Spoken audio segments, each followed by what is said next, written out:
झणझणीत, चमचमीत आणि चटपटीत असं आपलं कोळंबी बटाटा तयार आहे। मंडळी, मी प्रमिला तेलंग। पाहू शकता तुम्ही इथे कोळंबी आणलेली आहे।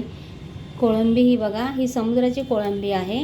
आपण आज करणार आहोत कोळंबी बटाटा। आता पहिले आपण ही कोळंबी सर्व साफ करून घेऊयात।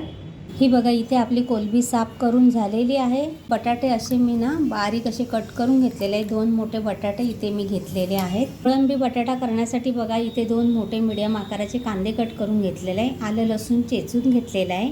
एक मीडियम आकाराचा टोमॅटो घेतलेला आहे। इथे हिरवी मिरची, कोथिंबीर आणि थोडा लसूण असं चेचून घेतलेलं आहे। थोडंसं कोकम आणि इथे कोथिंबीर।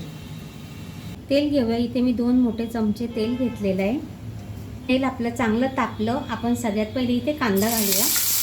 कांदा चांगला असा गुलाबी रंगावरती परतून घ्यायचा। चेचलेलं आलं आणि लसूण घालते आणि हे बघा, बारीक करून घेतलेलं हिरवी मिरची, लसूण आणि कोथिंबीर, त्याची थोडी पेस्ट आहे इथे 1 चमचा, ती पण घेतली मी इथे। हे बघा, इथे बारीक असा चिरून घेतलेला टोमॅटो चांगला परतून घ्यायचा टोमॅटो। त्यामध्ये आपण घेतोय मसाले सुके।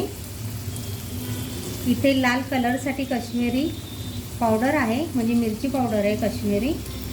इथे लाल तिखट 1 चमचा, धने पावडर अर्धा चमचा, हळद पाव चमचा, गरम मसाला अर्धा चमचा। आपण हे सर्व मसाले असे परतून घेऊ तेलामध्ये। मसाले चांगले तेलात परतून झाले। आता आपण कोळंबी घालूया त्यामध्ये। कोळंबी अर्धा किलो आणली होती, पण ती साफ करून पाव किलो झालेली आहे। 250 ते 300 ग्रॅम झालेली आहे इथे कोळंबी आपली। आता आपण यामध्ये स्वच्छ धुवून घेतलेले बटाटे घालूया। बटाटे कोळंबीची सुक्की भाजी व्हायला काही वेळ लागत नाही, लगेच होते। 10 मिनिटांमध्ये आपलं कोळंबी आणि बटाटा चांगला शिजून निघतो। चॅनलवर नवीन असतील त्यांनी चॅनलला सबस्क्राईब करायला विसरू नका। व्हिडिओ शेअर करा, कमेंट करा, व्हिडिओला लाईक करा। आता आपल्या भाजीच्या अंदाजाने आपण इथे मीठ घ्यायचं। इथे मी अर्धा चमचा मीठ घेतलेलं आहे। त्यावर आता अशी भरपूर कोथिंबीर, नंतर इथे बघा 4-5 कोकमाचे तुकडे घेतलेले आहेत। आता आपण सर्व हे मिक्स करून घेऊया। कोळंबीला बटाट्याला पाणी सुटतं, कोळंबीचे जे अंगाचं पाणी सुटतं त्याच्यामध्ये आपण पहिले 5 मिनिट शिजून घेऊया। पण आता यावरती ना 5 मिनिट असं झाकण ठेवायचं आणि त्या झाकणावरती आपण थोडं पाणी घेऊया। अर्धा ग्लास इथे मी पाणी घेते, म्हणजे कसं कोळंबीला तर अंगाचं पाणी सुटणारच आहे, पण या ताटाचं पण वाफेचं पाणी खाली पडतं ना, त्यामध्ये पण आपला कोळंबी बटाटा चांगला शिजला जातो। हे बघा, इथे आपले 10 मिनिट झालेले आहे।